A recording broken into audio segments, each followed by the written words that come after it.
All right, now it's time for our main event. I'd like to introduce and invite to the stage Mr. Ron Barron. Ron is the past president of the Salt Lake chapter of SCORE and was awarded the Utah Volunteer of the Year by the Small Business Administration, Utah District. He has held various national leadership positions as president, chairman, board member for nonprofit organizations that forward the entrepreneurial spirit. But most importantly, he knows all about HSN and their new program, American Dreams.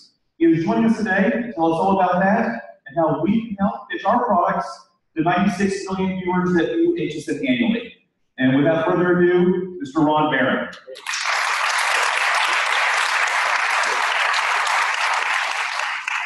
Hey, well, thank you for being here. It is a thrill for me to be in Nashville. Just so you know, I lived in Utah for about 12 years, and it's coming up about a year that we moved to the state of Tennessee, and we are thrilled. We pinch ourselves literally 3 times a day saying we can't believe life is this good.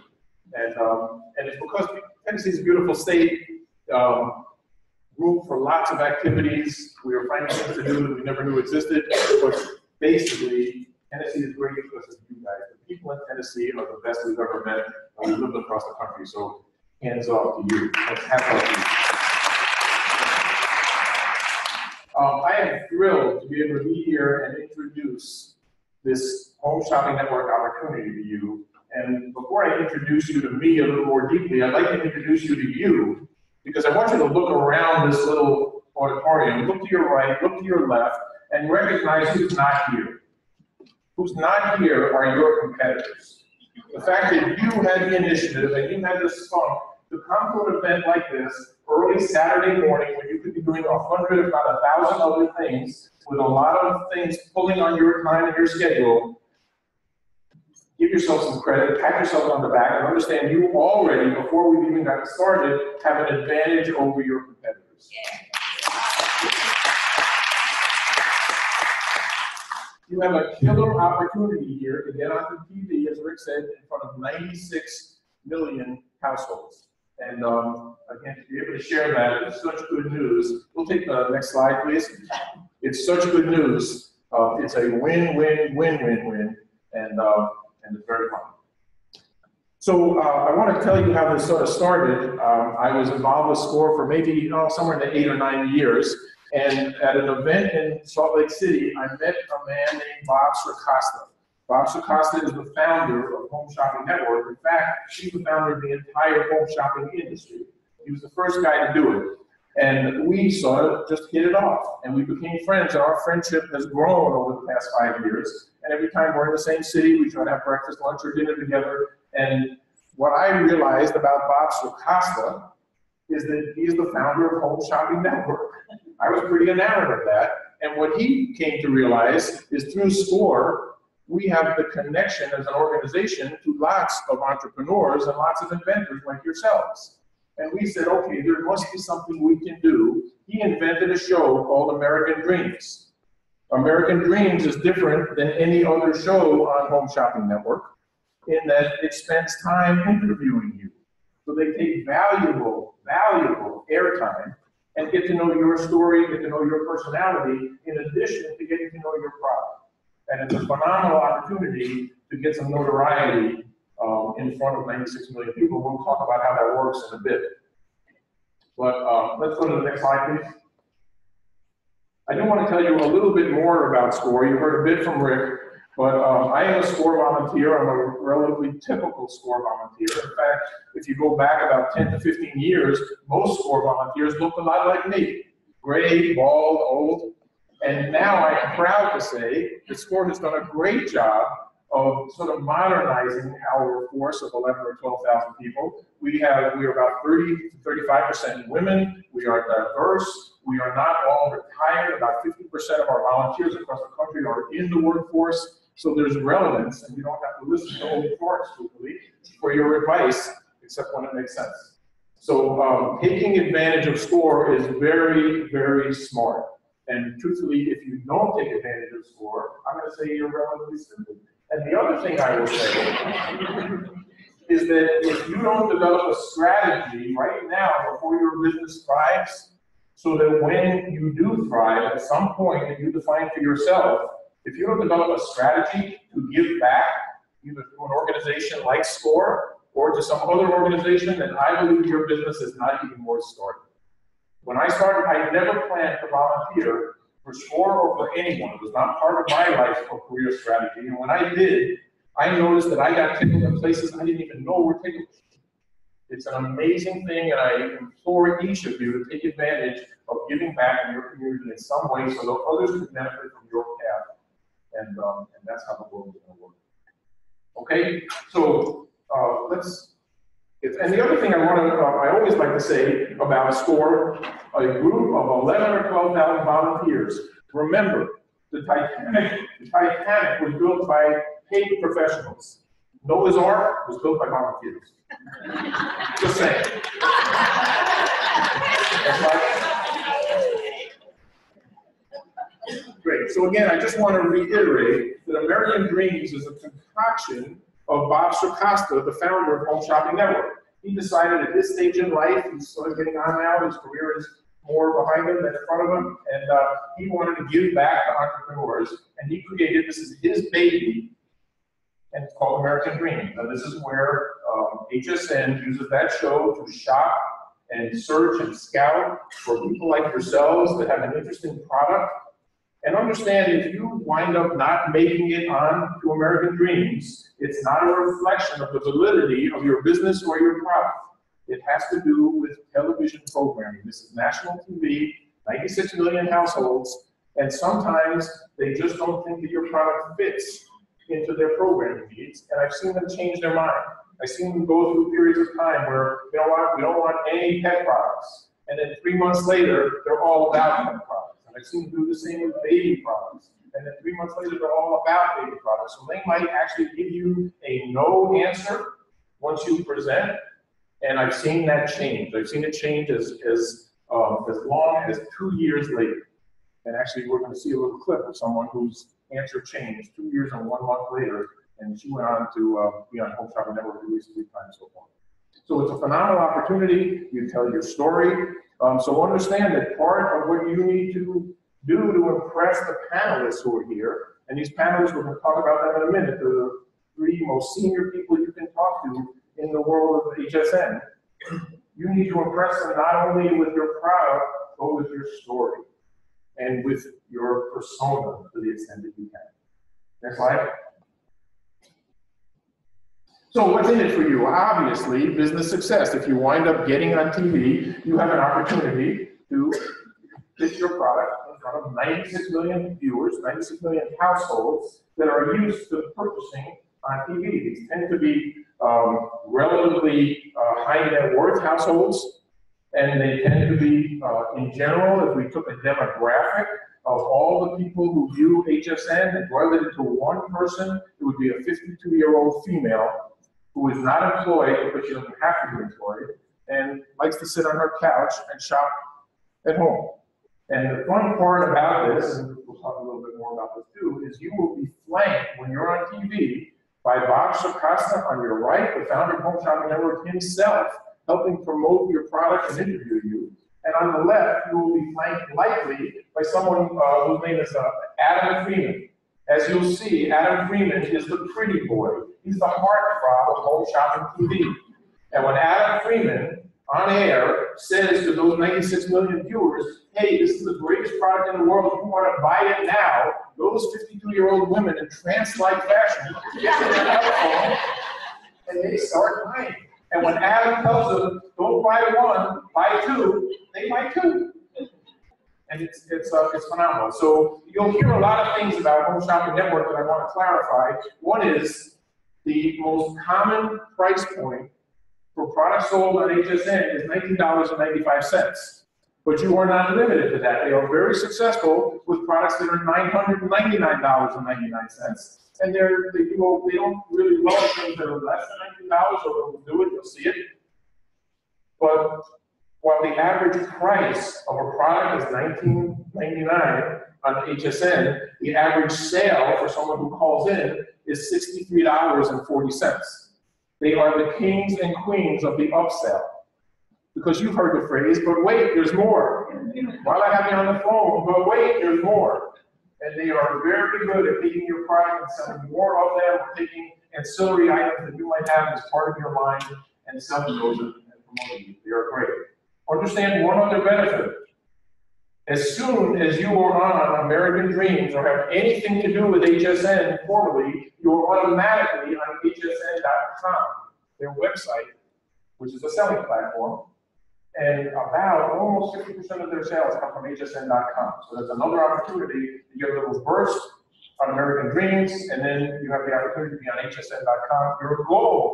Your goal of being on American Dreams is for HSN to like you and like your product and for it to do relatively well. I don't know what that is. There's not a particular bar you have to reach, but if they like you and they think you've done well, then you will get on the Home Shopping Network, on the HSN regular rotation, where you're no longer needed in studio. They're not interviewing you. They're using their professional actors in most cases to promote your product.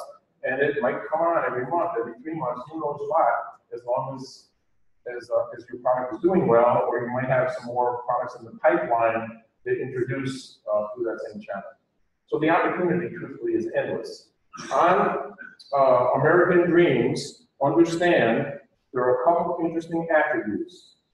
One is you will get a purchase order from Home Shopping Network.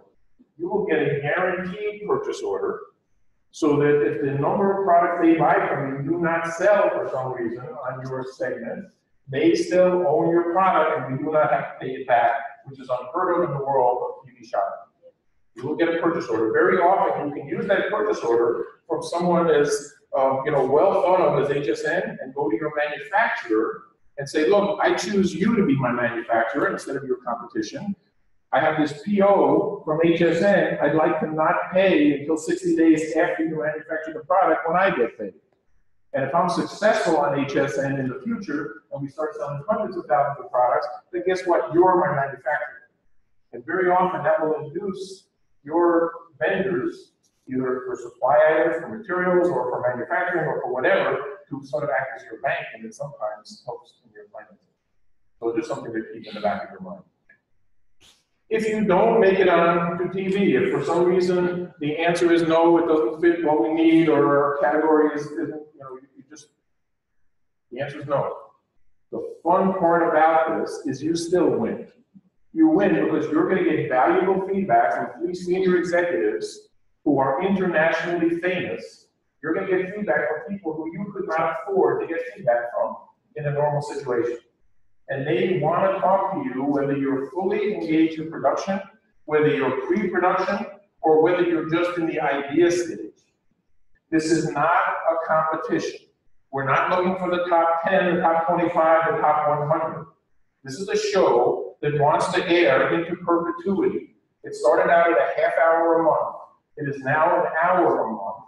And ultimately, they want to be a half hour a week. And they'd like that to go on forever. So they are looking to fill the pipeline with as many entrepreneurs and products as possible on forever. They're happy to talk to you and for you to pitch your idea, even if you're in pre-production. They will give you advice as to how to possibly tweak your idea if television is an outlet you really want to pursue seriously. And that's a value. The other benefit to you is, as I mentioned, these are well-connected people internationally. They are friends with some of the marketing geniuses, some of the purchasing gurus in the world, and you never know who they're going to connect with or rub elbows with 3 weeks later. And even though you didn't make it on TV, they might say, you know what, this person didn't air on HSN because it was the wrong category for us, but I have to introduce you to so-and-so because he or she has the product that's perfect for you. And I've seen great, great things happen for people who didn't make it on HSN. So this is not a win-lose situation. This is a win-win-win situation that works no matter what happens. And then they might change their mind later as well.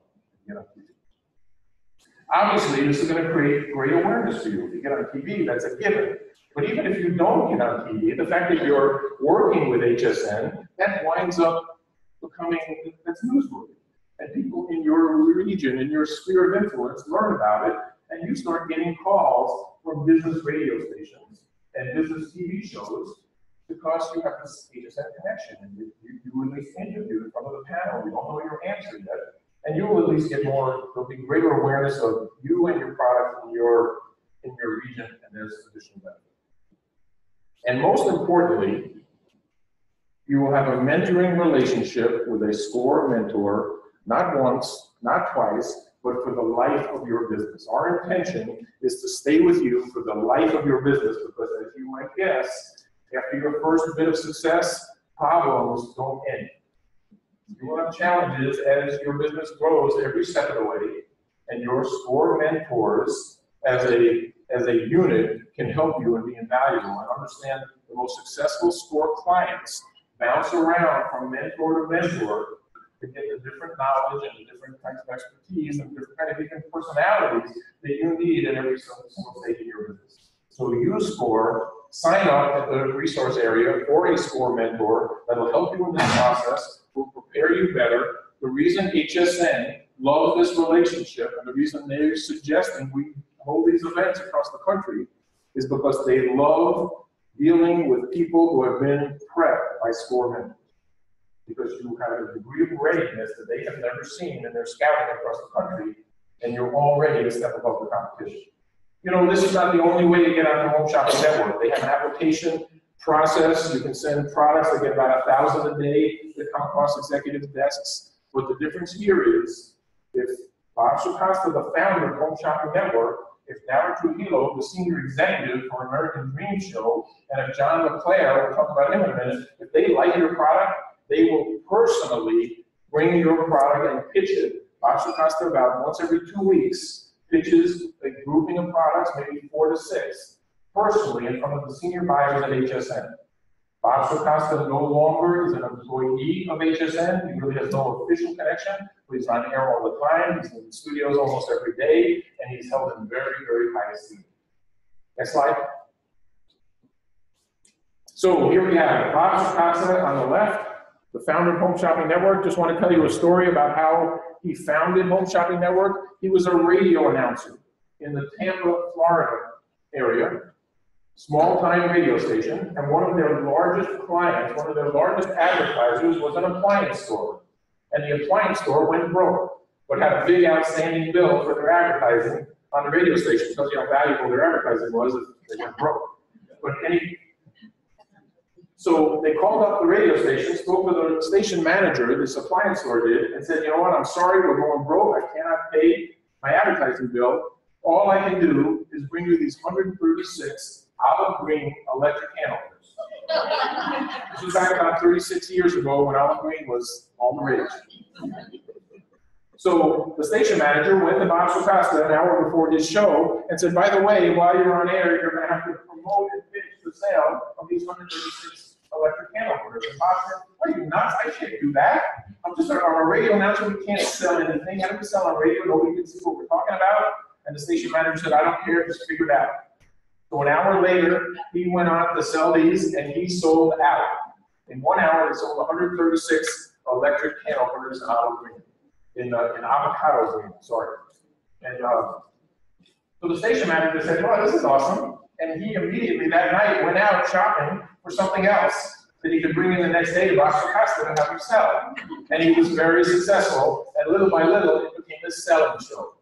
And that took on, it got syndicated nationally, and it was a national radio sales show, very successful. They started a TV show in the Tampa area, a local show. That was successful. That became syndicated and national.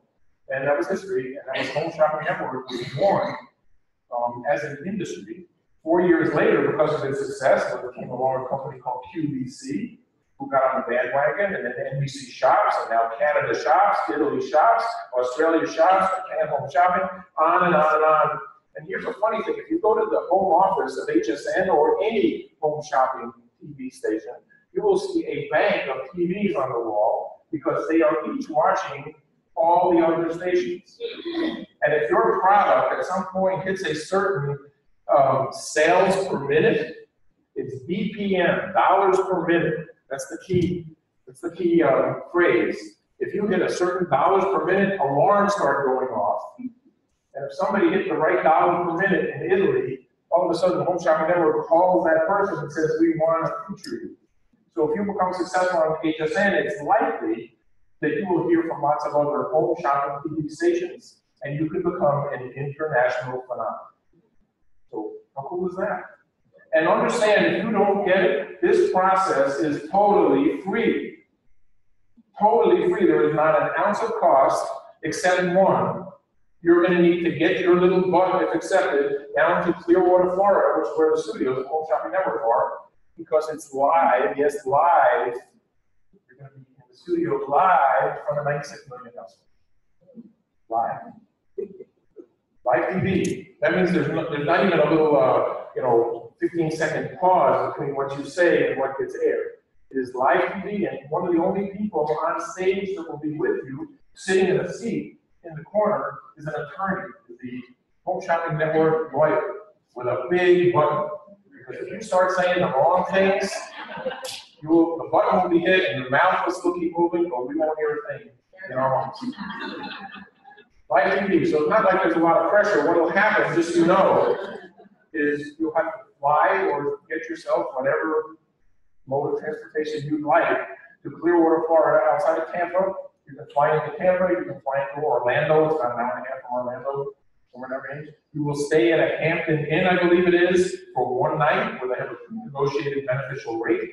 They will pick you up from the hotel or the motel and bring you to the studio the day before you're on, sort of give you a tour, introduce you to the people, show you the coveted green room, which is, if you think you've ever been nervous now, wait till you're in the green room just before you're ready to go on air in front of 96 million people live. And they'll sort of give you your training. Then they will drop you back off at your hotel. You will not sleep that night. I can vouch for that because I get phone calls from clients all the time that are, okay, they just dropped me off in my hotel room. What do I do? I'm so nervous, I'll never pull this off. And I wind up talking them through that because, hey, you've already established yourself and that they chose you. And here's what happens. Once that on-air red light comes on and you're on studio, what I'm told by everybody who's been on so far that I've talked to is that nervousness, somehow it melts, it dissipates, it goes away because they are good at what they do, and there's an air of calm in that studio that, and they're saying really nice things to you in your little earphone while you're saying whatever you're saying, and it's supposedly very pleasant. So we can sort of get over that. In the middle, we have Dara Trujillo. Dara Trujillo, I believe her title is Vice President of New Business, and she is the Senior Executive in charge for the American Dreams Show. She is significant. These are the three people most likely that you will be pitching in front of if you choose to come back April 7th when we actually have the pitch, and sitting at this table will be these three people. So Dara Trujillo, the Senior Executive, obviously she carries the most weight of anyone. So if she likes you, that's good news because you're likely on. It's not totally these three people's decision. They also involve their senior buyers. And it's really the senior buyer's ultimate decision.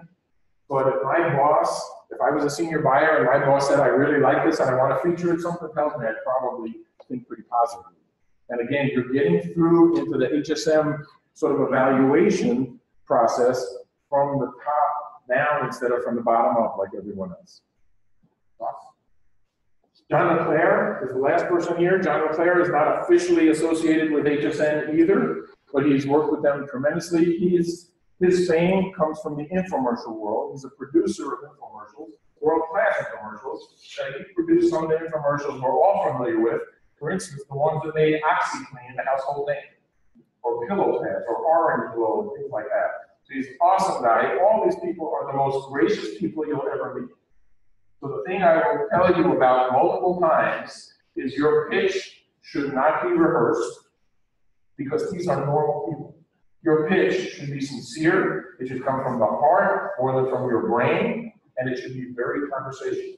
They will laugh with you, they will chuckle with you, they will ask you questions. You want that interaction, you want that opportunity to bond. We don't know how many minutes you're going to have, but that depends on how many of you actually sign up, but you likely have between 5 or 10 specified minutes to do your pitch, and in those minutes, the fewer of those minutes you take up telling about your product, the less time you have for the valuable feedback from these three phenomenal, well-connected marketing gurus. So you want to go for short and let them ask questions about product. What you want to tell them is the things they won't readily know, like your story. The fact that you got the recipe from your grandma, the fact that you did sleep in the car for 3 months before you had the opportunity. Whatever your story is what makes it work. Why are you doing that, what you did? But keep it brief and let them give them snippets so that they draw more out of you. Because when I ask you for information, I start listening for the answer. When you shove information down my throat, I might not be listening quite as intensively. Might not resonate. So just a little bit of advice. Any questions? By the way, questions throughout this little session? Feel free. We're very informal. Yes. Thank you. What was the lady's name? Her name is Dara Trujillo. Trujillo. Trujillo. Yeah, and they're just awesome, regular people. You never know when you meet Bob Socasa that he is the founder of the home shopping network industry. You never know when you meet John LeClaire that he has developed some of the most famous or produced some of the most famous infomercials you've ever seen. These are people you're going to want to pinch their cheeks. And Darren, she'll let you know that she's great, but she's still great. Yes. Yeah, 2 questions. One is about the minimum, product minimum, mentioned briefly in the handout. Sure. And also lead times from, say, yes, we want products to Great. actual launch. Yeah, great question. So the first question was product minimums. On American Dreams, on American Dreams only, I mentioned you'd get a purchase order. Your purchase order will be between 500 and 2,500 units. We don't know where it will be, that's totally at their discretion, but it will be no less than 500 unless they do something they haven't done yet, and no more than 2,500. They're going to talk to you about your ability to produce the 1,700 that they'd like to buy from you or whatever. And you're going to be honest with them, because you're honest people, I can see it in your face. But you're going to be honest with them, and you're going to say, well, you know what, I do this on my dining room table, I can do about 10 a day, so that'll take me 3.5 months. And they'll say, great, we'll look at 4 months, 5 months, 6 months to schedule you. They are very accommodating. They negotiate hard, but they negotiate with a heart. I was overhearing Dara Trujillo on the phone when I was with her a couple months ago, and she was talking to someone who they've already accepted onto American Dreams. And she's telling him, you know what, I was looking at the numbers and something doesn't make sense. You say you're gonna sell this to us for $6.70, and we don't think you can make money at $6.70. Would it be okay if we paid you $11? Because we think that's right. And it turned out that this person, the inventor, did miscalculate, and if he sold it at $6.70, he would have actually had a loss. So they have a heart. They'll negotiate hard, but with some compassion. It's not like the stories you hear or maybe have experienced from people like Walmart or big box stores. Yes, one more. Do they request what it costs you? They will ask you, we'll talk about some of the things you want to make sure in your pitch. They want you to have an idea of your cost. Obviously, if you're in the idea stage, you might not know your cost. My suggestion to you is go find a tentative or a potential manufacturer or 2 or 3 and get an idea of what it would cost to make 500, make 2,500, make 10,000, make 100,000. So you can talk intelligently to HSN and say, yeah, well, my initial small quantity cost might be about $10, but as I get into large quantities, if the price goes down to $6 a quarter or things like that. You know, have at least a rough idea, even if it's not a tight knowledge of what it costs. Yes? With the purchase of QVC purchasing HSN, can you educate me Sure. about changes that you've seen? Yeah, so the question is, QVC actually purchased HSN some number of months ago. And the question is, what does that make, you know, does that create any changes or any differences? Actually, at least to date, it creates 0 change. QVC's policy, or at least their intention, is to keep HSN separate. Primarily because they don't want to combine the 2 stations. They want to take advantage of the different demographic and audience that HSN has that QVC doesn't have. Some people make a choice through the day from their sofa, those 52-year-old women, as to what station they're going to watch, and they want to capture the new ones that they're not getting. So far, things have been quite hands-off, and there's really been no change since that. Yeah, you bet. Okay? Yes, I'm sorry. Thank you. So, product is,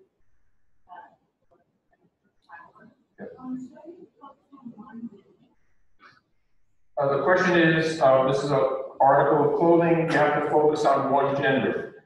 You don't have to focus on one gender, but you certainly can focus on one gender. If you watch, I'm going to encourage you to start watching American Dreams. I believe it airs Monday, 7 p.m. I have that right, I might be wrong. But yeah, you'll see a lot of fashion is a big item, and typically fashion is either male or female. There aren't many things that are that are genderless when it comes to fashion. But that can go either way. If there's a male and female version of it, what they don't want to introduce is 10 versions of your product. Because what they don't want to happen is the viewer to say, boy, those are great. I'm going to turn off the TV and think about which one I'm going to buy. Because while they feel like they've lost you, and chances are you're going to get busy, somebody's going to nag you, your kids, and you'll never shop. So they want to limit their offer to as small as makes sense. You might have 3 colors, you might have small, medium, large, things like that. But they like to tell you, this is what you must buy it now.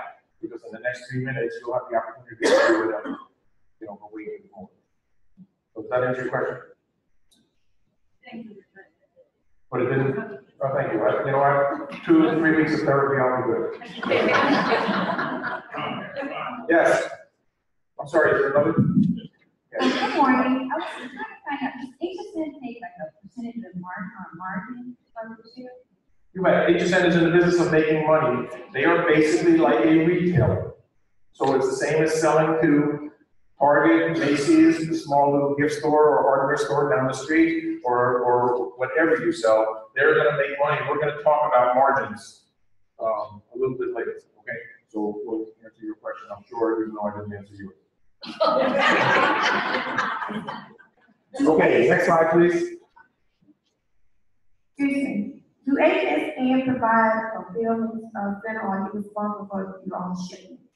I'm sorry, one more time. HSN provide a fulfillment center for your products, or are you responsible for your own shipping? Great question. The question is, does HSN have a fulfillment center, or are you responsible for shipping your product by yourself? In most cases, HSN will request your products to be shipped bulk to their warehouse, to their facility in Clearwater, Florida. So if they order 1,000, they're going to want you to send them bulk. The interesting thing about HSN is your packaging doesn't have to be quite as sophisticated as if you were going to a retail store, because you don't have to attract buyers who are passing by a shelf, hoping to get their attention. You're going to have plenty of dedicated attention time on television. And therefore, the packaging can be a little more simplistic and gives you an opportunity to save money. But they will do the fulfillment. They will take your product, they will repackage it into individual shipping units, they will protect it if it's something that's breakable. They do all that unless it's a food item or there's some sort of need for freshness, in which case they will talk to you and it'll be part of the negotiation. And in most cases, food items, you will be responsible for shipping, because they want to maintain the freshness, but everything gets discussed and everything is negotiated. We're going to show a little clip here, because this would be a good time to get you a sense of how this sort of works. So we've held these kinds of events. We've held 3 of them in Salt Lake City, which is where I was from, so it was simple. We then did a tour of Alaska, 3 cities in Alaska. We went to Washington, D.C.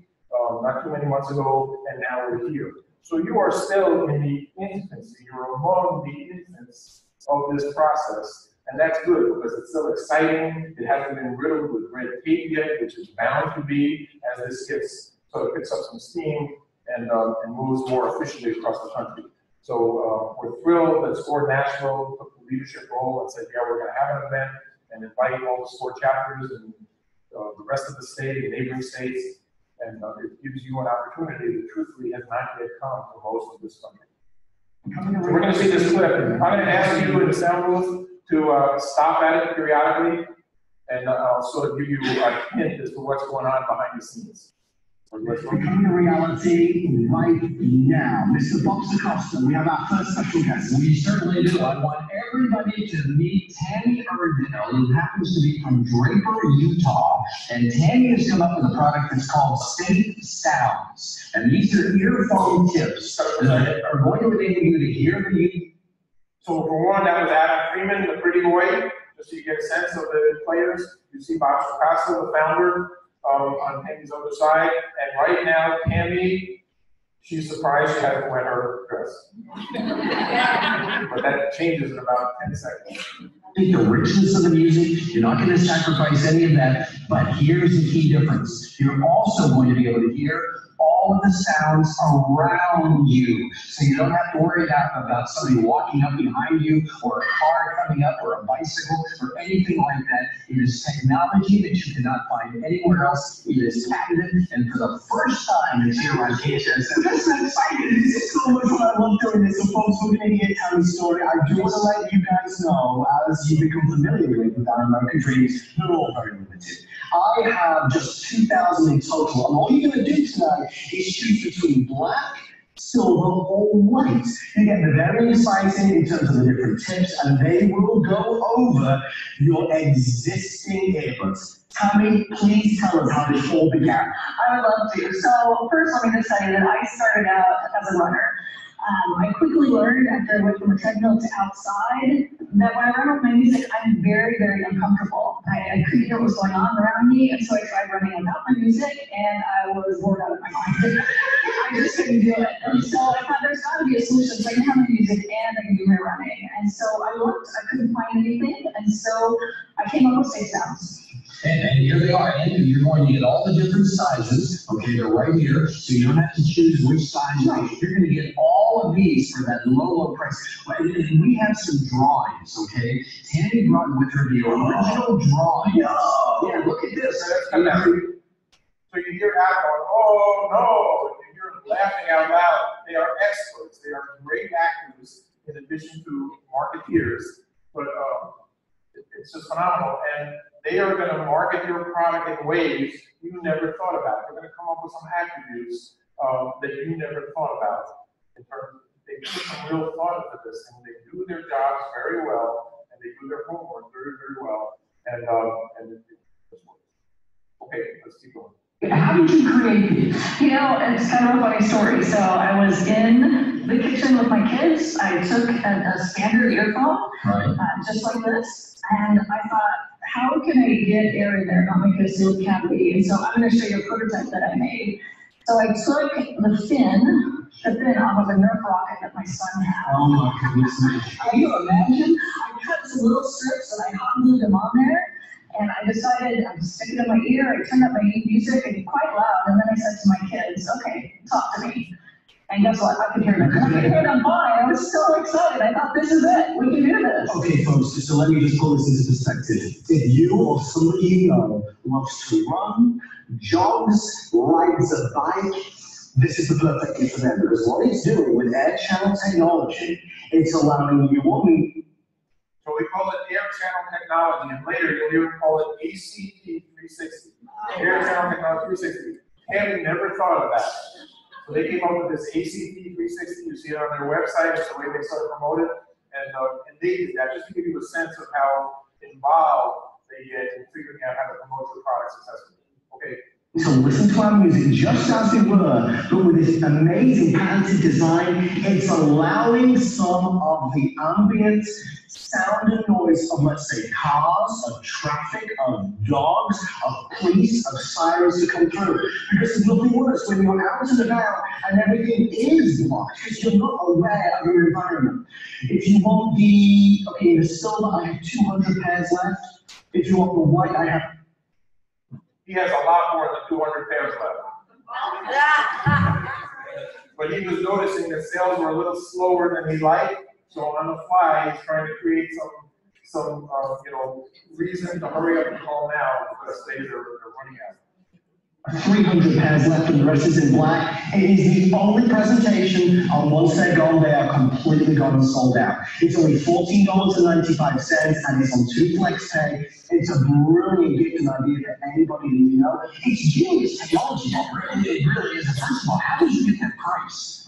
Only Adam could do that. So that price originally, this was presented to Home Shopping Network as $19.95 retail. And they decided, meaning American Dreams decided to drop the price before it went on air to $14.95. It was a last-minute decision. That did not affect the money that Tammy got.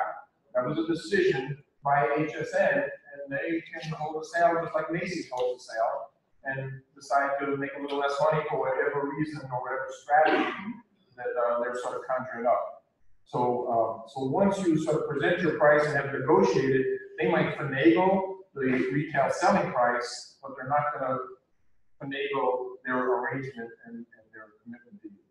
I mean, and on 2 flex for $14, which is incredible, okay? Here is that air channel technology that really separates it from everything else out there. Once again, you're still going to be able to hear the music if you're out taking a walk or what have you, but you're also going to be able to hear the sounds around you. That's why it's called Safe Sounds. It really marries the music with safety as well. We're looking at some of the original drawings once again. But Tammy, you also related the story to me earlier about someone who was providing home care. That's right. Service, how they use these too. That's right. I had a caregiver contact me that had purchased Safe Sounds, and it was a great deal to get. She had put her client in for the night. He was settled in, and she likes to listen to books on tape, and so she had her earphones in. Well, he needed assistance. Had she not had her Safe Sounds in, she would have never known that. So this was really one of those moments that she thought, oh my gosh, had I not heard him, I'm not sure what happened. So that was pretty amazing. So you can use these in all kinds of different ways. You know, if you're on a plane, if you're listening, because these are going to fit on virtually any type of a headset, earphone, anything like that. They have the soft tip, and Tammy's going to show us right now some of the different uses and how easy it is to. So notice the set that Safe Sounds in this case are being presented at. It's a very professional set.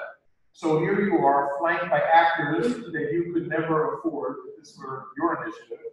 And you're in a set that's way more professional than you could ever afford. If you need a kitchen environment, you'll have kitchen. If you need an outdoor environment, you'll have outdoor. Whatever they believe makes most sense, you know, in conversation with you, is the kind of set you'll have. And it's phenomenal. And at the end of this process, whether you're successful or not, you're going to get your approximate 10-minute video of your time on national television, and you can do with that whatever you like. So in Tammy's case, you use that locally at business events, clips on TV when she was asked to be on TV, and all of a sudden things start happening. And you put it on your website, do whatever you want, edit it, play with it, but it's your video. And imagine the value of getting a video like this of you on national television that you have paid $0 for, except your one-night stay in Hampton. It's pretty darn amazing if you look at what this opportunity represents for you. Okay. So it's very simple. You're just going to pull off the tip that came with your earphones and grab the Safe Sounds. And the same way you took that off, you're just going to pop that back on. You apply a little bit of pressure, and there's your earphone. It's ready to go. So many different earphones this works with. Right. And these are washable too. They are washable. You can just put them in some warm water, and off you go. Guys, let me just tell you, if you want the black, now that is actually going to the lead. I have about 150 left in the black. The rest is going to be in the silver and the white. You have a 13 money back guarantee, so you can get these home and try them. This is brand new patented technology. Nobody else has ever seen anything like it before, and the accolades, the acclaim that Tammy's receiving around the world is through the roof. What it's doing, real simple, these are comfortable in your ear, but it's being safer when you're out and about, walking, riding, jogging, cycling. And we had that producer Alice, and she would say, maybe you're at the office and you want to listen to some music, but you also want to be able to hear your phone ring if the boss is walking down the street. This will allow you to do it.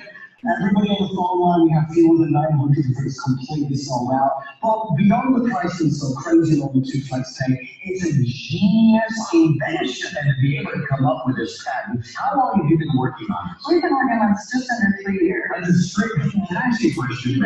You've been working on this for 3 years. And I gotta say it, here you are on nationwide television. I feel amazing. This is great. And trust me, these are simple to use and very comfortable because they've got flex in the fins here. They're going to stay in your ear. They're that little stickier than what you would normally find in an earphone tip, so they're going to stay in your ear even better. But they truly will make a big, big difference. And you know, I'm so happy to see so many people helping out Tammy with her invention now that has become a reality.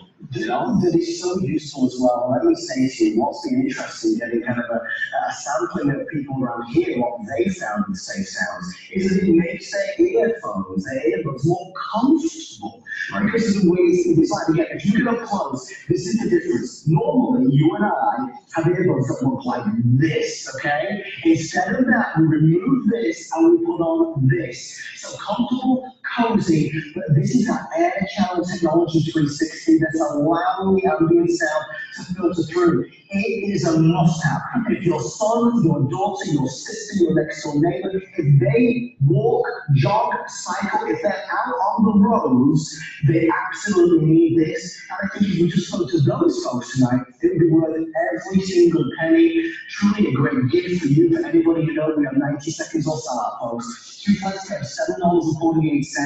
I mean, Bob, when you look at it, I've never seen anything like this. No, there is nothing else like this. And by the way, this is the only way that you can get that ACT 360, that air channel technology. It is all patented, so you can't find it anywhere else. Here's popular beats. I know, I think we all have those, right? But look what we did right here. There we have the Safe Sounds that'll fit right over, so you're going to be able to still hear the music and enjoy the music, but at the same time, you're going to be able to hear the sounds around.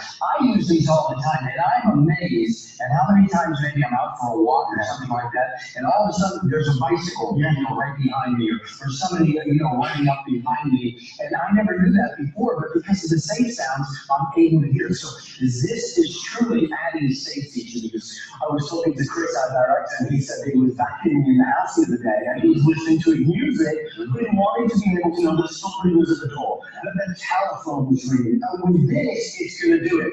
I know there's only about 90 seconds left, folks, so just want to show you, this is how it's going to come delivered. You get your own Safe Sounds carry pouch as well. You choose either the black, the silver, or the white. We send you 2 sets of all the different sizes, and you customize it to your ears. Bob, final words? The final words is, I'm glad everybody's calling. Keep on dialing in for it. Danny, I'm going to leave the final words to you. This is your moment in front of all of America. All right, America, these are the tips for you. They're going to keep you safe. They're a great gift for kids, for grandkids. Keep those kids safe out on the roads. We've got sizes that will fit everyone from a kid to an adult. We've got plenty so you can share with your family and your friends. It's really an amazing product. Give it a try. Thank you so much. Awesome.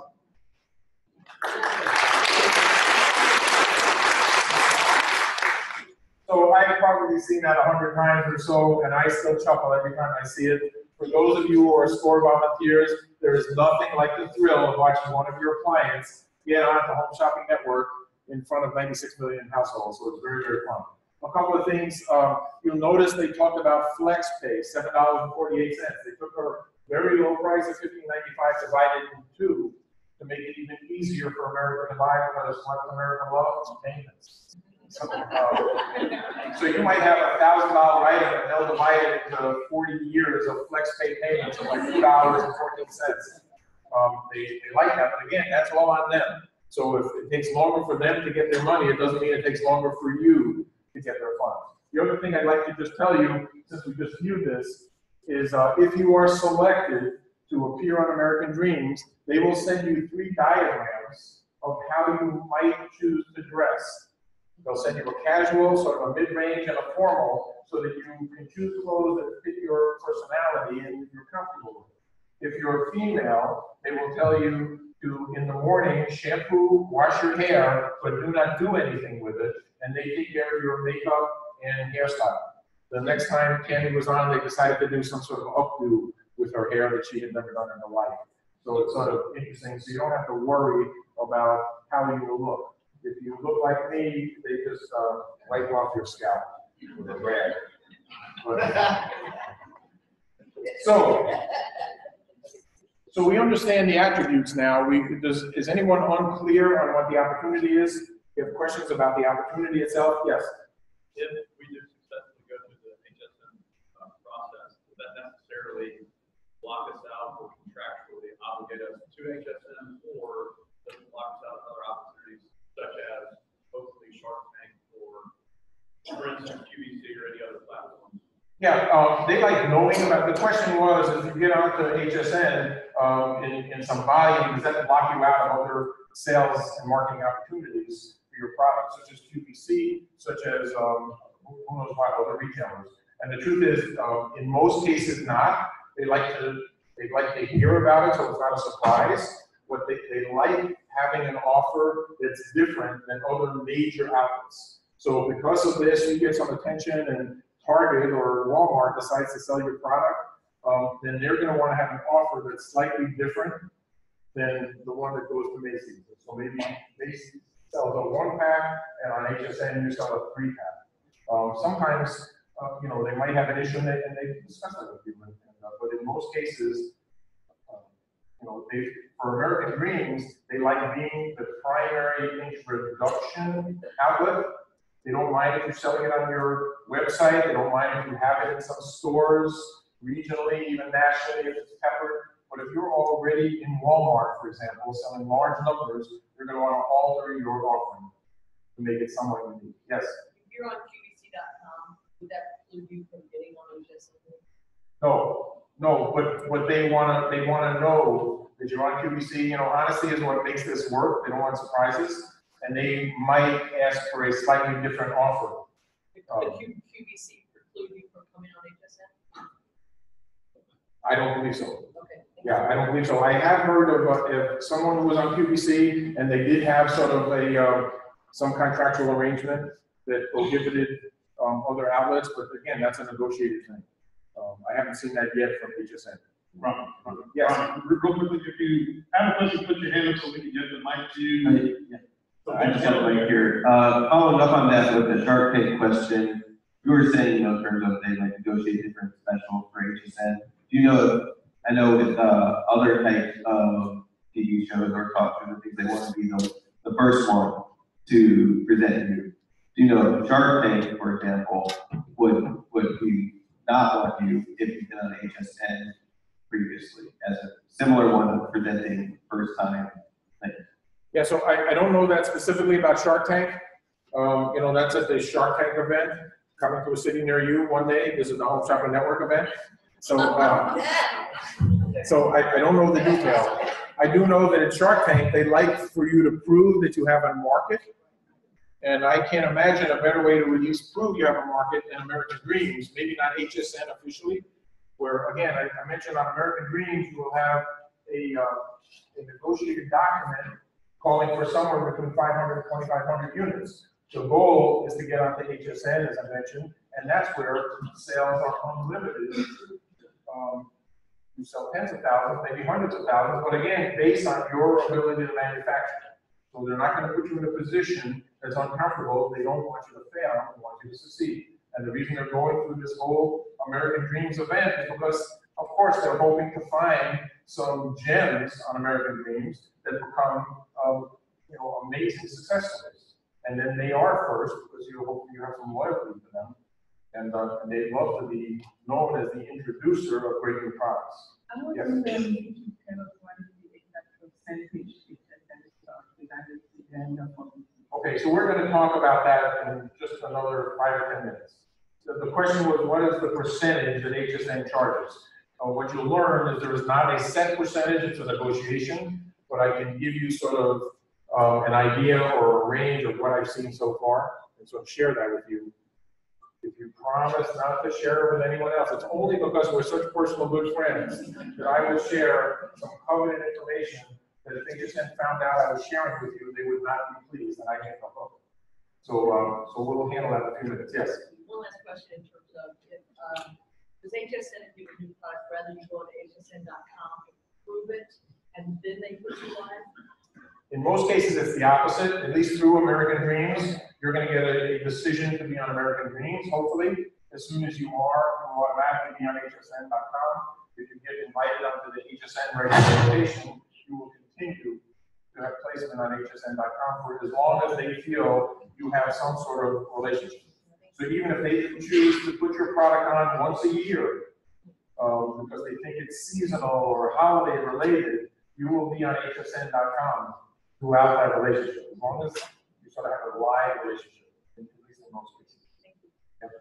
Okay, I have a two-part question. One is, do you feel like if you're already in retailers, that it puts you at a disadvantage in the audition process?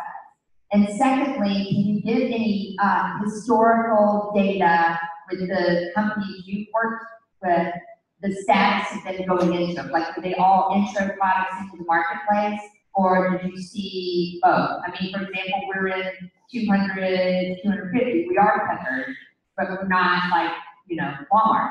But I wouldn't want that, I would want to reveal that information, obviously, but not want it to be putting me at a disadvantage in audition.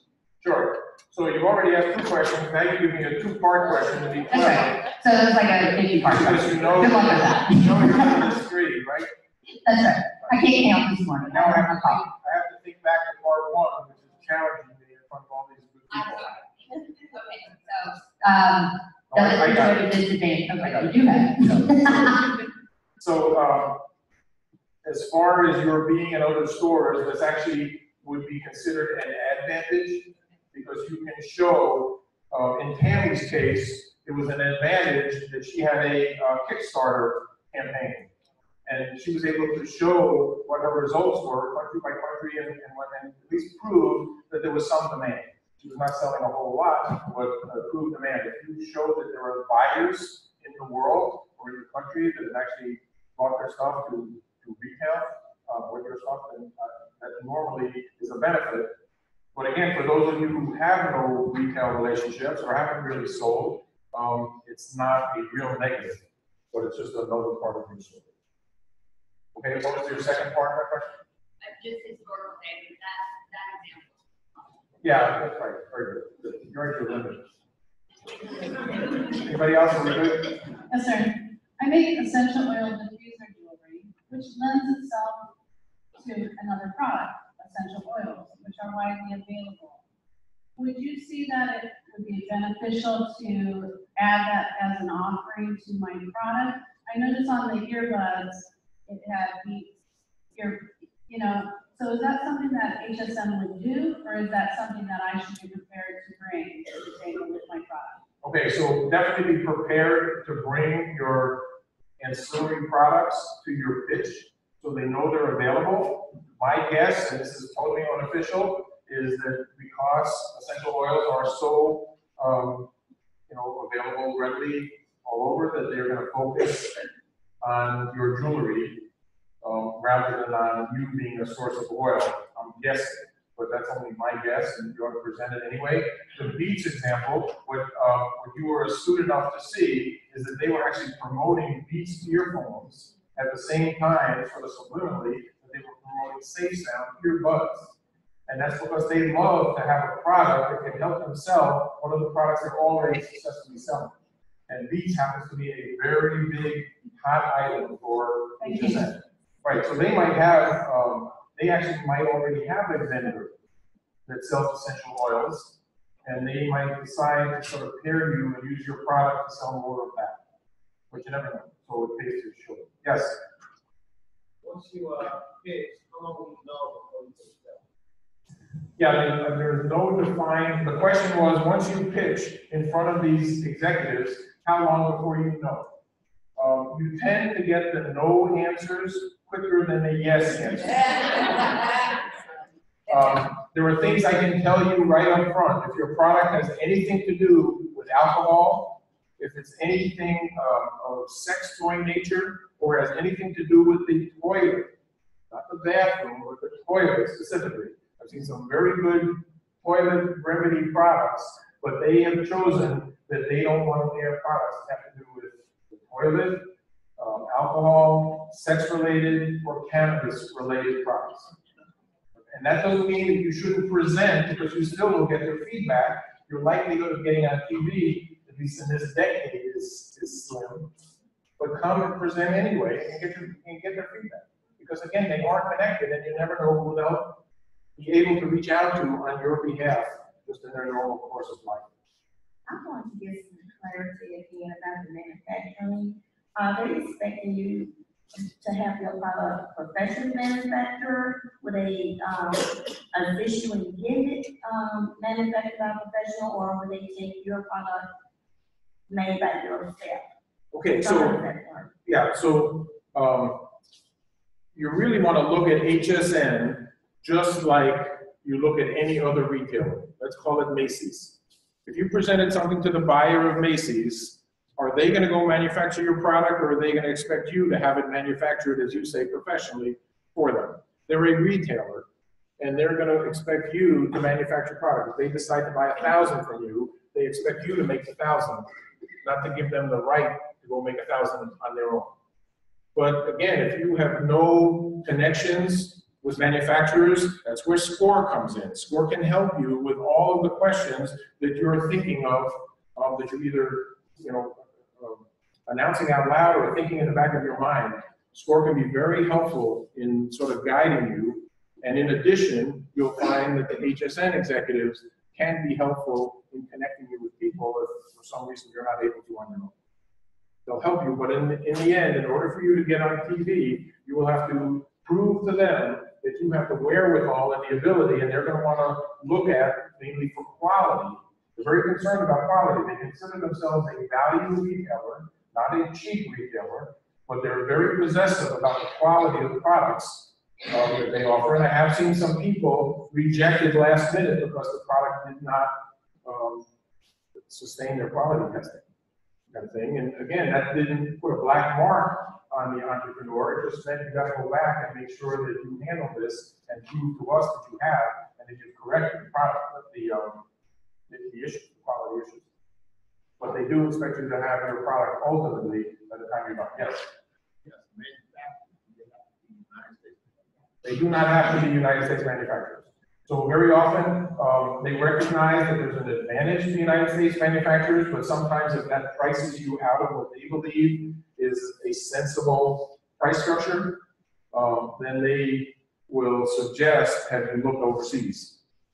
And they don't like it any more than the rest of us, but sometimes that's a way to get you started rather than having to. Yes? If you have a couple product variations that can hit more demographics, can you pitch two products at the same time, or should you do two separate pitches? If it's a variation on a product, then it pays to show them both and say, look, I have the proverbial Chevrolet and the Cadillac, kind of thing, and then they can make a decision between those. Okay. Yes? If it's something that you have multiple product lines, if you have multiple product lines. Is this just between us? You don't want everybody else to hear? Can you not hear my question? I'm just giving you a hard time, sorry. Okay. So see, for example, in my business, I'm jewelry. I've got necklaces, bracelets, earrings.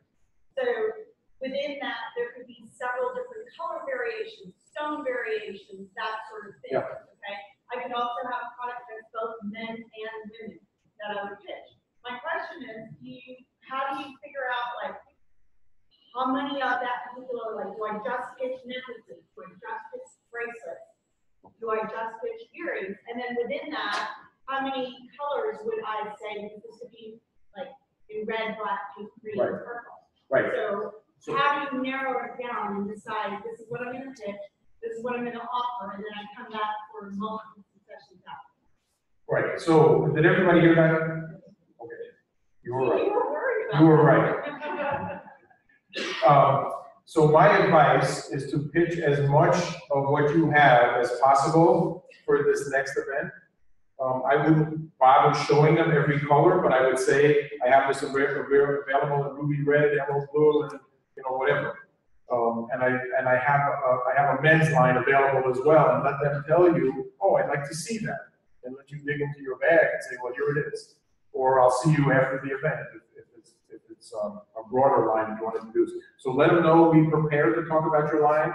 Talk about your favorite 1, 2, or 3 items that you think will do best on TV, but you don't know as much as they do, so give them the opportunity to re-guide you. Okay? Yes? About product liability insurance, we have $1 million policy, we require $100,000. That's again, the question was about product liability insurance. They will want you to have some sort of coverage. The amount of coverage you have is going to be dependent on the product itself. And they'll, again, that's part of your negotiation. Yes? So I was guided to stand up to ask my question. Are you dead center? There you go.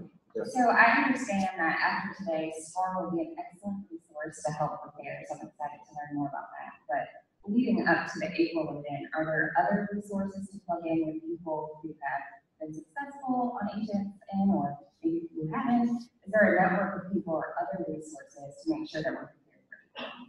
Well, that's a great question. You know, again, without being cumbersome and bothersome to some of the people who have been successful, once we know more about your product and your sort of history or story, we might decide to connect you with one of them just to get their take on it. I will, at the end of this presentation, give you my contact information. I'm happy to share. I don't consider it an imposition or an intrusion. So my wife is used to it. By the way, you know, again, this whole opportunity with HSN happened because I tripped over an opportunity to meet with Bob Sucosta. It happened by accident, as most good things happen, especially in the world of business. But so it's not because I'm particularly smart or had some vision or am intelligent. It's because I just tripped over an opportunity. But I am not so stupid that I will stand on stage here for an hour and not introduce my wife, Journey Jacobs, who is an entrepreneur in her own right and inventor. So please say hello to my wife, Journey.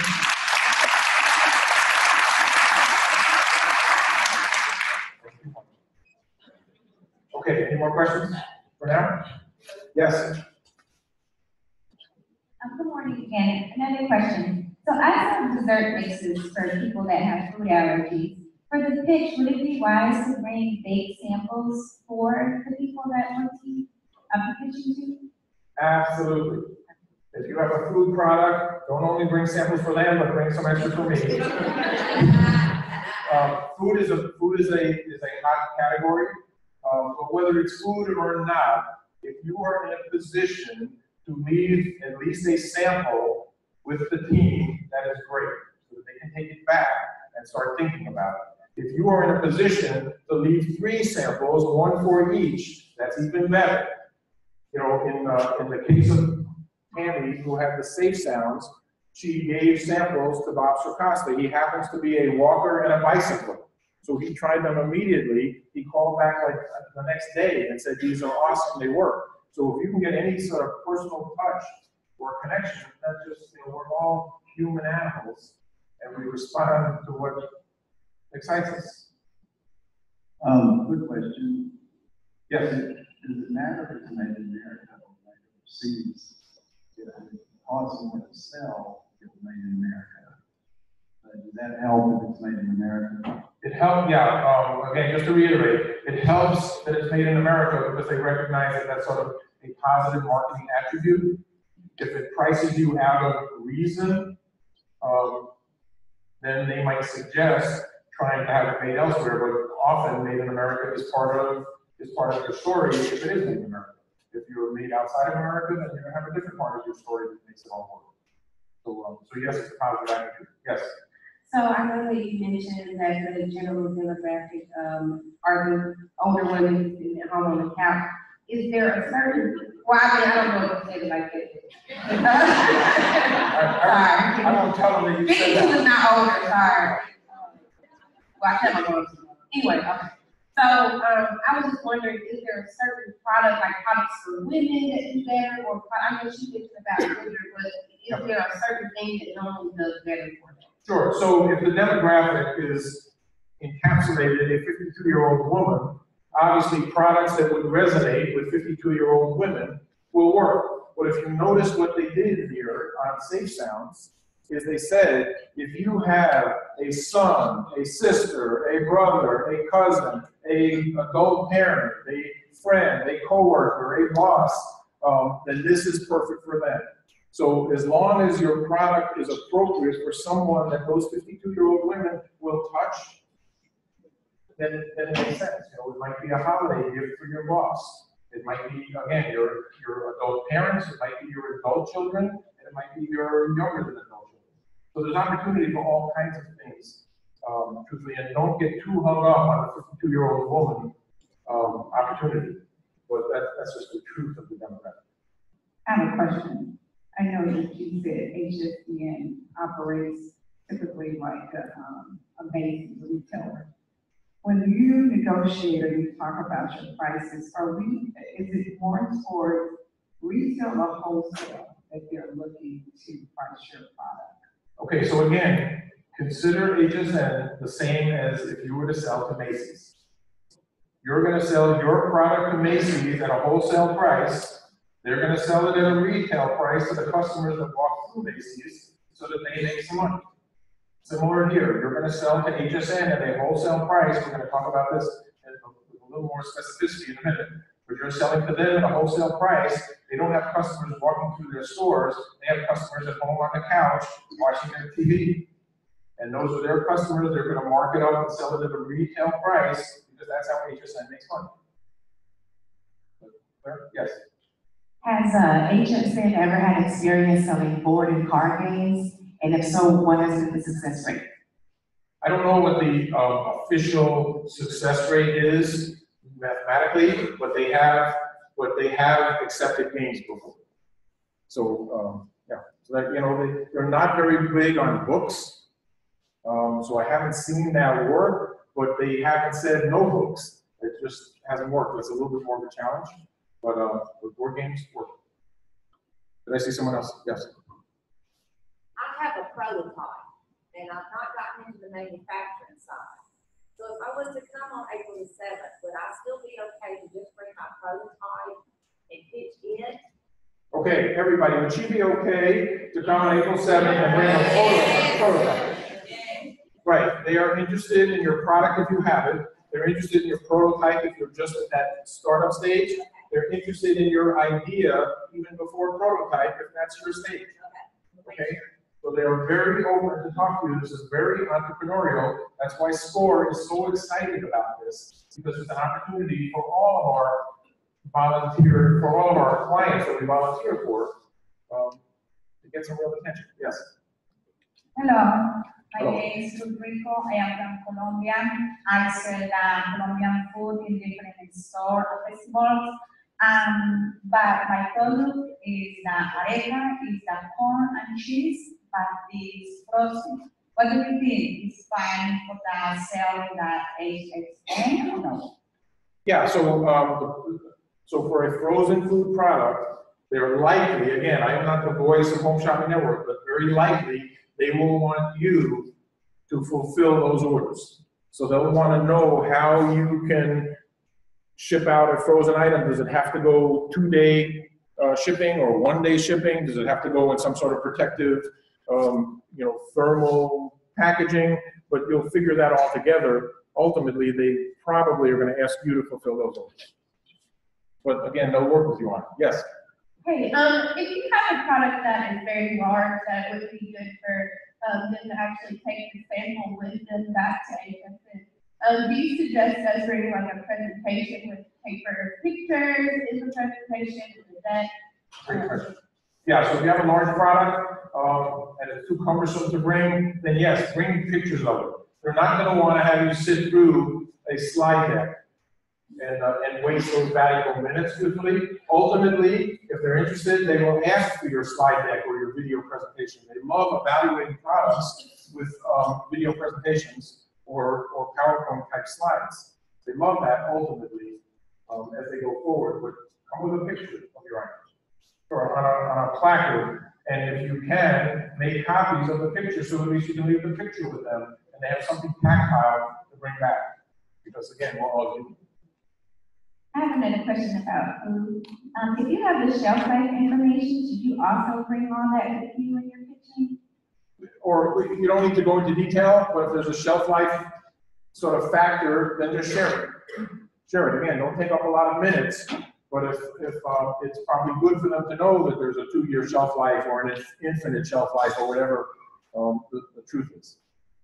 So it's just helpful. Yes? Is it the 7th and the 8th or only the 7th? The question was, for the actual pitch event in April, is it the 7th and the 8th or only the 7th? As I understand it, it's the 7th. And you shout out, correct me if I'm wrong, if we get such a groundswell of interest that we cannot fit a bunch of 5-minute pitches into one day, then we will have to look at how to extend it. But for right now, it is April 7th. Is that accurate? Yes? Thank you. All right, once I was right, remember that, please. Okay. Yes? To maximize our time, would it be okay to bring that additional DVD of maybe telling our story in more depth and testimonials and things of that nature, or would that be just to leave with them, or would that be too much?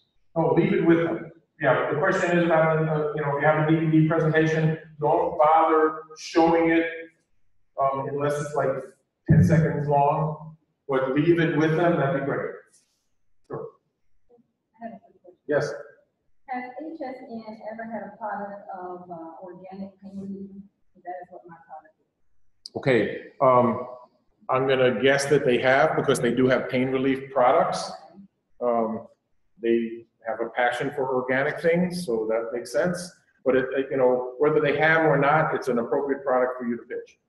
But understand, I will say this again, even if you think you have an inappropriate product to pitch it anyway. This is your chance to get in front of those 3 dudes that you are never gonna see again. But if you pitch in front of them, guess what? You might see them again, even if your product doesn't make it on TV.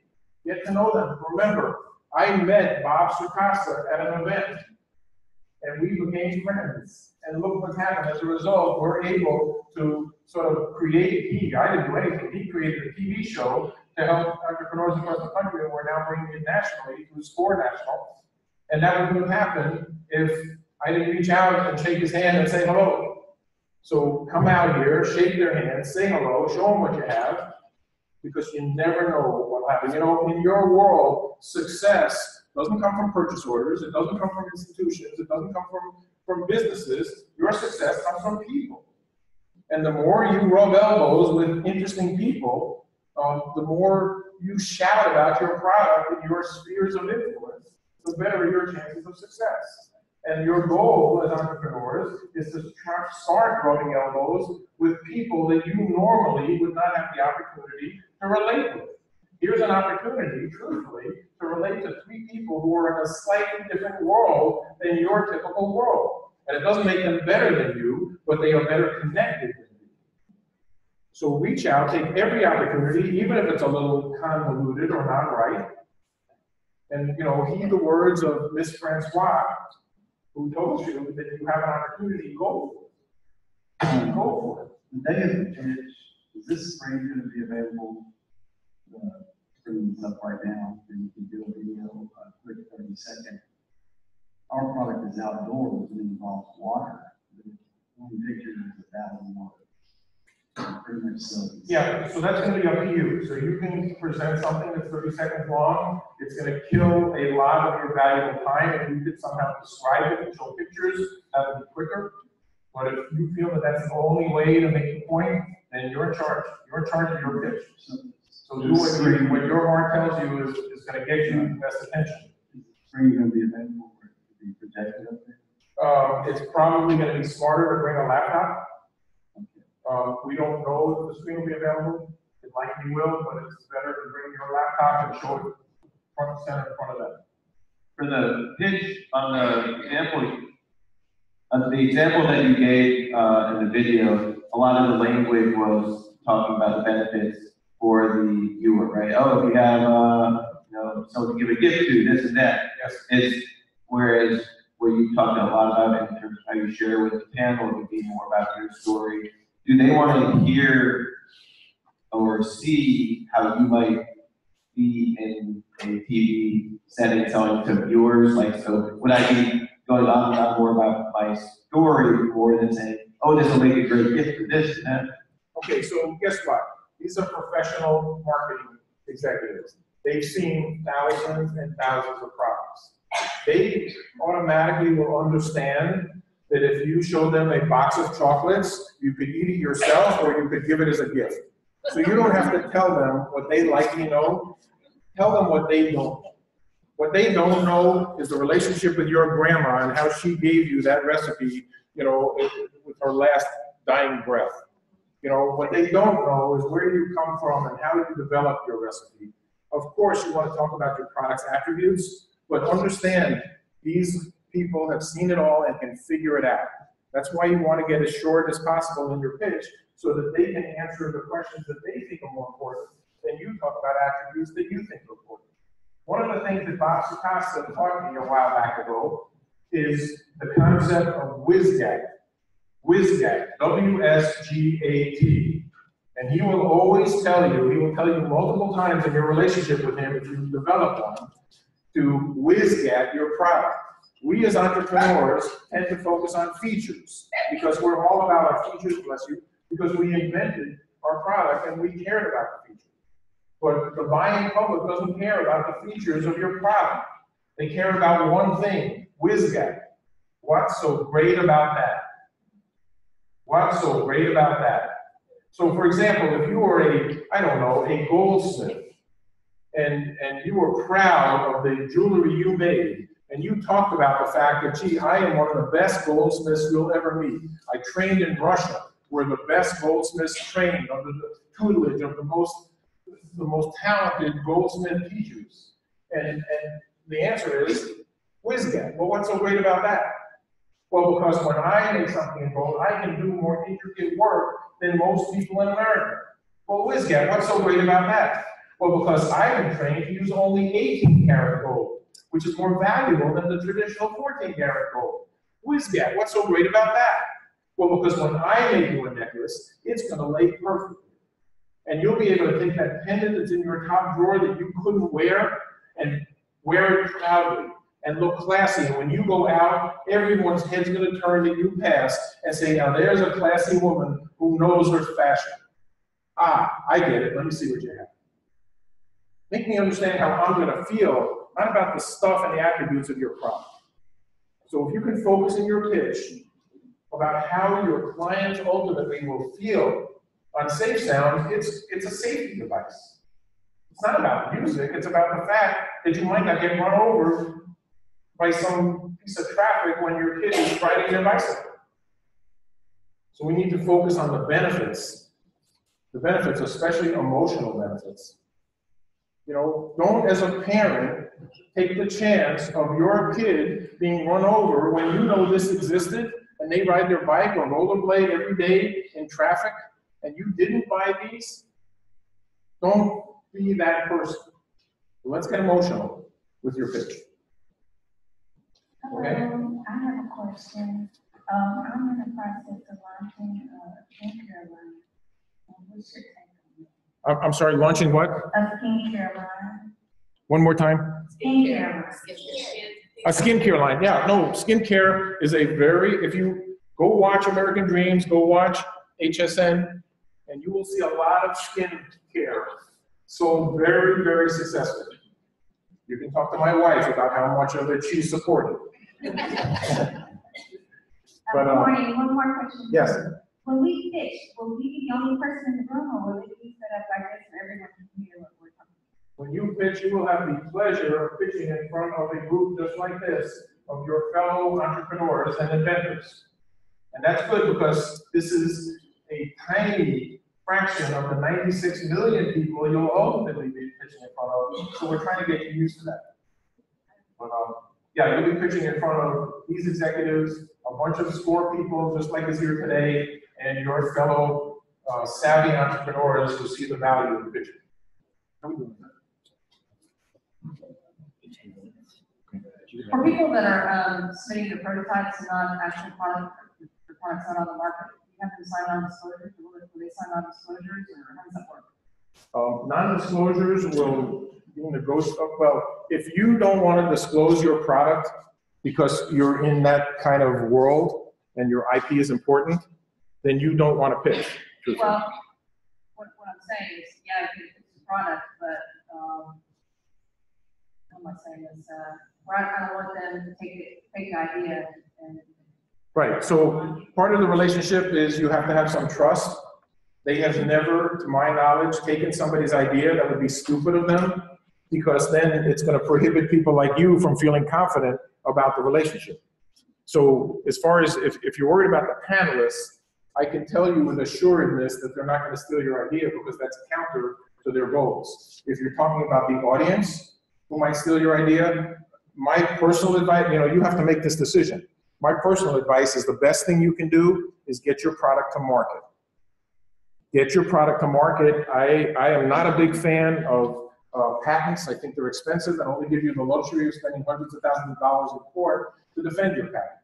Get to market. What was it? Dodge Caravan was the first minivan introduced. They were first to market. Now you have choices of minivans that are, voluminous. Dodge still outsells all other minivans, likely because they were first to market. It's not about owning, a marketplace. And having some competition is healthy, because if you have the only product in your class, then it's your job to teach the world that your class of product exists. And this is a big world, and that's tough. But if you have some other copycats teaching the world, spending their valuable marketing dollars to show the world that your class of product exists, then you just have to be better. And that's easier for you to do than to teach the whole world that your product exists. Yeah. Well, it's interesting you say that about patents. I've spent a ton of money on patents. And so it's just interesting. Some say absolutely, and others say absolutely not. Right. Can you educate me why you go absolutely not? Well, I'm not a patent attorney. I'm not your advisor. I just have an opinion. No, but your opinion obviously is valued. So my opinion is that patents are expensive. Yeah. And all they do is give you the luxury of spending more money. If you don't defend your patent when someone infringes on it or looks like they're infringing on it, then that really renders your patent valueless the next time you try to defend it. So you have to defend it. And it's expensive. And I think it's a lot, unless you have the coolest item that will really change this planet, like maybe, I don't know, I can urinate in my car's gas tank and still get really good mileage. There you go. Yeah, unless you have a world-changing thing. Right, so I use that as my model. Yeah, so that's just my opinion, yes. Quick question. From the April 7th date, what is the expected, turnaround time for, not necessarily year time, but to get the ball rolling? Yeah, so from the April 7th date, often you can hear as soon as 2 weeks as to whether they want to go further with you or whether not so much. But I've seen that take 4 weeks. I've seen it take up to 4 months. So it really depends on how busy and scattered the home shopping people are, and they tend to be more scattered than most people I know in corporate America. So sometimes it's a couple weeks to 4 month process. I've seen the entire process take in general 6 to 9 months. Although Tammy was 2 years and 1 month, she got a no from them when she presented. And then 2 years later, I actually got a phone call and said, you know what, this has been on the front seat of my car. We are so excited about it. We want to show it. And the truth is, what you don't know is Tammy was the first person, the first airing on the first show of American Dreams. And they were so excited about it, they said, we not only want to feature it, we want you to be first. So we've seen this kind of turnaround, and it's really hard to say. But you'll get a sense of how it's going for you once you're in the process. So, Ron, I've got a question for you. I don't know if you answered this before. It was kind of asked, I don't know if you answered it. So, I've got 2 products. They're basically in the same category, but they function totally differently. So, do people actually go and do 2 different pitches on the same pitch day? Yeah, if you have 2 unrelated products, then you should sign up to do 2 pitches. And make it 2 unrelated pitches so that the strategy there is you get your whole 5 or 10 minutes or whatever number of minutes we allot, you'll get them all for one product, and you probably have a different story as to why you created a totally different product. If they're related, it gives them some option, and that might help you, but if they're totally unrelated products, then sign up twice. Or, and again, if you have a partner in your business, or multiple partners, or cheerleaders, have them come and pitch with you. There's not like this rule here with just a bunch of people, and there's no rule that you have to be up here solo. If there's someone else that can model something while you're talking about it, that works well. If there's someone else that can hold it just because it's a little cumbersome, that works well. If there's someone who can eat your product so that you're not talking with your mouth full, and they look happy eating it, that works well. Yes? Can I ask how that day would go? April 7th, like, are we all sitting out here with an idea of when we're called, or is it just? Yeah, you will have, for April 7th, you will have a scheduled time slot, very specific, so you might say that you go on at 2:45 p.m. We will have little sort of prep sessions, probably an hour or two, but for your time, so we'll aggregate maybe all the people that will be presenting in the next 2 hours, go over some pitch tips again, because you're going to forget everything I'm telling you now, because it's 3 months from now. We'll go over some tips specifically in group. We'll talk about the process again. You'll go into a ready room. It'll have a mirror so that you can print yourself up appropriately before these people, and then you'll be on. So that's sort of how the day will work. Yes? If you've got like a buyer, like let's say a Nordstrom buyer who loves your stuff, would it be the benefit for us to have that Nordstrom buyer come in and say, here's what this product has done in terms of our customers? It's beneficial. The question was if you have a savvy buyer from a well-known store like Nordstrom's, does it pay to bring that person with you to say how successful your product has been? I would say if it were me, no, because I would just explain how the Nordstrom buyer says this, and if you want me to put you in touch with them, I'm happy to do it, but don't let the buyer take your stage. Yeah, it's about you. Yes? The fact that ice cream is incredibly important that it's tasted when I'm touching it. That it's. Taste it. Yeah, of course. And feel it. Yeah. The question is, I can bring them graphics box to take home with ice cream, but will they also eat it? They will definitely eat it here. Yeah, they will definitely eat it. They will take it home. You can ship it. If your product isn't available or it doesn't make sense to hand to them, you can offer to ship it to them. And they'll give you an address, and we'll talk about getting those on April 7th to them. So that'll all work. Let's go to the next slide. So again, just a quick reminder. On American Dreams, your projected sales are going to be between 500 and 2,500 units. On HSN.com, who knows? But you're going to automatically be on HSN.com as soon as you're on American Dreams. And the goal, if you do well, is to get on HSN's regular rotation. In Tammy's case, with Safe Sounds, she did not do that well. They thought they would sell out, and they did not sell out. She sold about 765 units.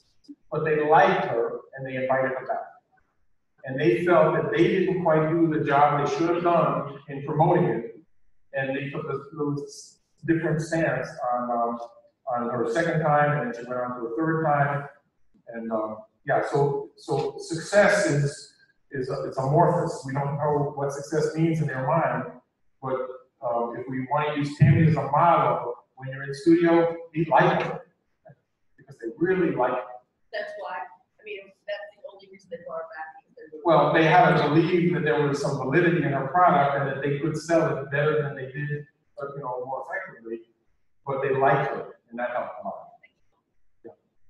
Okay, let's talk about projected margins here. And again, I'm going to tell you this, but you are sworn to secrecy to not repeat this. For one, many of you won't understand it, and it's going to be off-putting to you. Not that it's complicated, but it's just off-putting. And hear me out. In general, and again, I didn't say this, right? It's only because we're such close personal friends. In general, on American Dreams, they will expect to buy your item between 500 and 2,500 only for roughly 25% of your suggested retail price. So Tammy's item, which her suggested retail price was $19.95, they bought it roughly for $5. They feel justified in paying only 25% because they're giving you these two professional actors, putting a set together that's professional, giving you the video, and introducing you at zero cost to 96 million households. So they feel justified in that. That is only true for 500 to 2,500. They're going to want to know your costs, and they're going to not let you lose money. If you lose money because you're so deer-eyed about getting that TV, they're going to say, no, let's not do it. They don't mind if you prove to them that you can break even. They don't care about you making money just for American dreams. It's really a test market opportunity. Once you are accepted to go on to HSN and their regular rotation, the margins get very normalized. And again, it's all negotiated. So what I'm saying is not precisely right, but once you get on HSN in general, they expect to pay about 50% of your retail price. So a 1995 set of safe sounds, they would expect to pay about $10 for it. More or less, things are negotiated. And if you have to get $11.50 and can show them that that's true, you know, things happen, but in general, and at 50%, that's pretty nice because there are not, if you were to go with some of the big box stores, there are not additional advertising fees and slotting fees and promotional fees and who knows what. So it's a very clean, roughly, and I don't want to say precisely because it's not, but roughly it's a very clean 50% or whatever it turns out to be. And you know what you cost. Yes? 25% delivered? 25% delivered. Right. So again, you're going to want to understand that it's your responsibility to ship your product in bulk down to Florida, Clearwater, Florida. That's part of your deal, and you can be very open with that. Look, I need to get $3 1/4 because that's what it cost me, and shipping is going to be $272. And how do we at least make this work? And they'll either say we can or we can't make it work. And again, it's a negotiated decision. But again, they're not without a heart. So they negotiate hard, but with compassion, because they want you to be successful. It's the whole reason for having American dreams, and nobody else does anything like that. Yeah. Hello, I just had a quick question about presentation. What is your feel on like bringing a banner, you know, the setup that slide up and yeah. Is it suggested or is it so, something that's really not one? Got it. So it's okay to have a banner, but truthfully, in my opinion, if it were me, that's going to use up 7 seconds of your time doing the banner, and then it might mess up, and it'll, oh, excuse me, while it drops over. So you know what? The banner is just words. Tell the friggin' words and bring the friggin' picture, and you got it. Yes. Yes, hi, Joe. My product on the line, like a hair care, a accessory.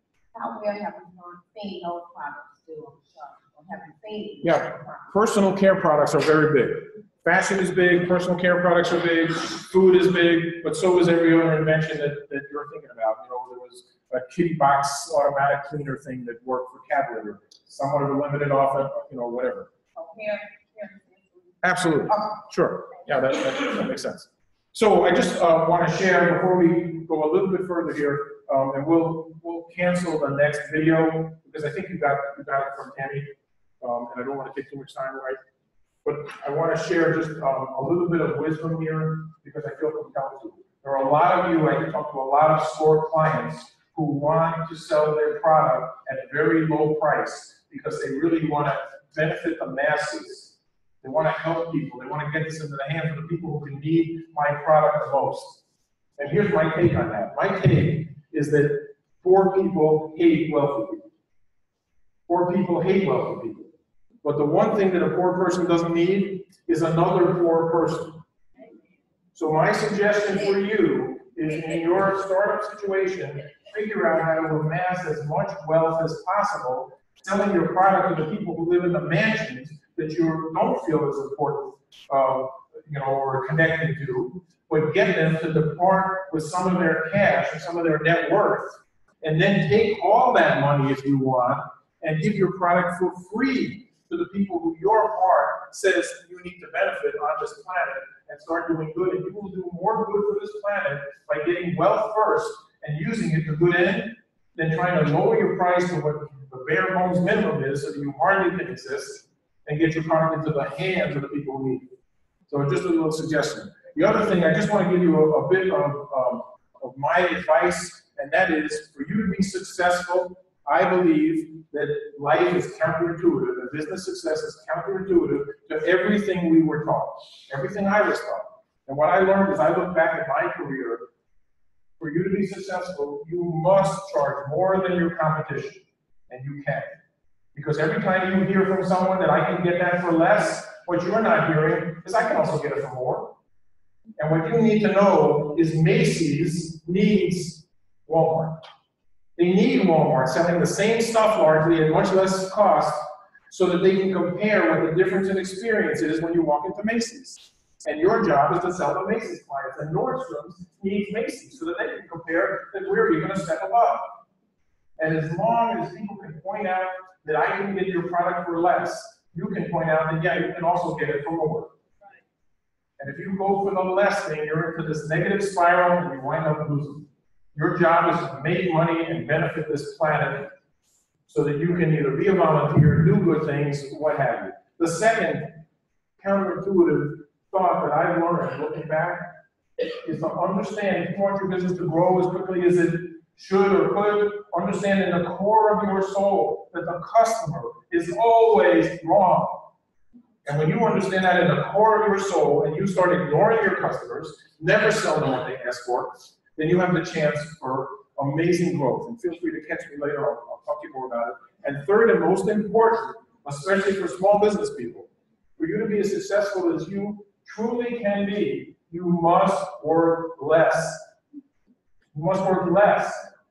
And I can prove it to you because I guarantee for everyone sitting in this auditorium, the best ideas you ever had, I mean the really good ones, the ones that make you change your life, change your income, who knows what, change your business if you're in business already. The best ideas you have, not the little ones, the big ones, they never happen when you were hard at work. When did they happen? While you're in the shower. While you're in the shower. It's true for everyone because that's such a negative testament on how our lifestyle is. We're running around so much. The only place we have peace is in the shower.